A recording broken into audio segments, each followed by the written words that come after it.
R provides a very versatile data structure called a data frame. Data frames are very similar to somewhat of a spreadsheet or a table in a database. It allows you to have data in columns and rows just like a matrix. But in this case, each column can be a different data type, like a character, numeric, or Boolean. Whereas in a matrix, all of the data types needed to be the same.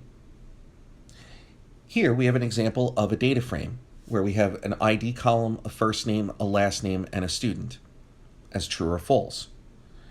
And we can see that this very much looks like an Excel spreadsheet or a table in a database.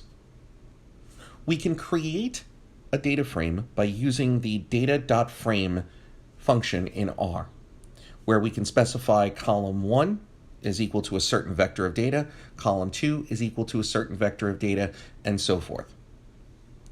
Many functions that import data, such as text files and CSV files, will automatically create data frames. Some will create something called a tibble, which we'll talk about later, that can be converted into a data frame. A sample data frame can be populated by a series of vectors. So here, in this example, we've created a data frame. It has 4 columns. The first column is called ID, the second one first name, the next one last name, and the final one student. And as we can see here, there are vectors assigned to each one of them.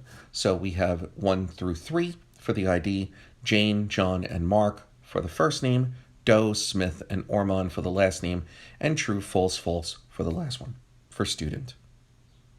What you can see here is that each vector is of the same length. So when we create a data frame, we will have to have each column having the same length.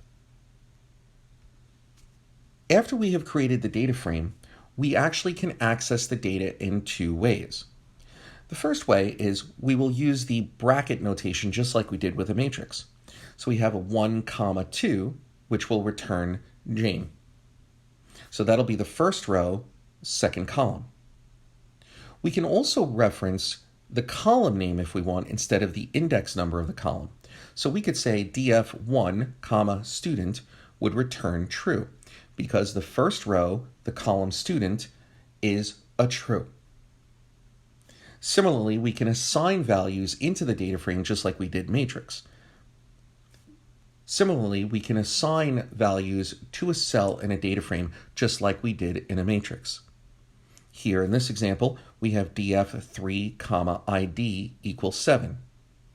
And what this does is this basically gives us the third row, the ID column, and says assign the 7 into that. So therefore, it would replace the number 3 with 7. Now, if a data frame is referenced by only one of the dimensions, an entire row or column is returned. So here we have a few examples. df bracket, notice there's nothing in the rows, 1. This will return all rows for the first column. Similarly, if we do df bracket 1, blank, it will return all the columns in the first row.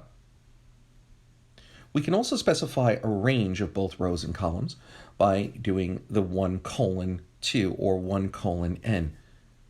Here we have the df1:2, which will give us the first and the second row, and since there's nothing after the comma, it will return all the columns in the first and second row. We can also specify a vector of columns if we wish by using df bracket blank, so there's nothing before the comma, so it will be all rows. And then the vector here is the vector of columns, which would be 1, 3, will return the first and the third column of all the rows. And these vectors could be anything. They could be 4:7, which would give us 4 through 7, 3:8, 10 would give us 3 through 8 and the 10th column. So there are different ways that you can specify the vectors for retrieval. In addition, columns of data can be referenced using a $sign. So from using the previous examples, we can see that if we change it to a column using the $sign, we can say df $ID. This will return the entire ID column. We can also mix indexes with the brackets and the column names by doing something here in the second example, df $last name, By itself, it would return the entire column last name, but by bracketing and indexing it off, bracket 1, it will return the first element in the last name column. We can also assign a set of values directly by doing df $student equals the vector false, false, false. It will set all of the elements in the student column to false. The good thing about data frames is it provides a number of special functions.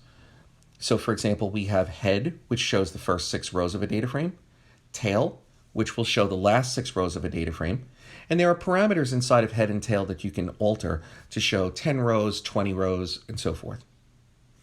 Dim will actually print the dimensions of a data frame, nrow will return the number of rows in a data frame, and ncol will return the number of columns in a data frame. str will give you the structure of the data frame, which is the name, the type, and the data preview. Names will give you the column names in the data frame.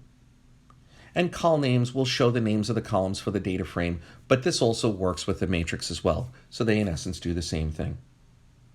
You can also use names and column names to change the names of columns.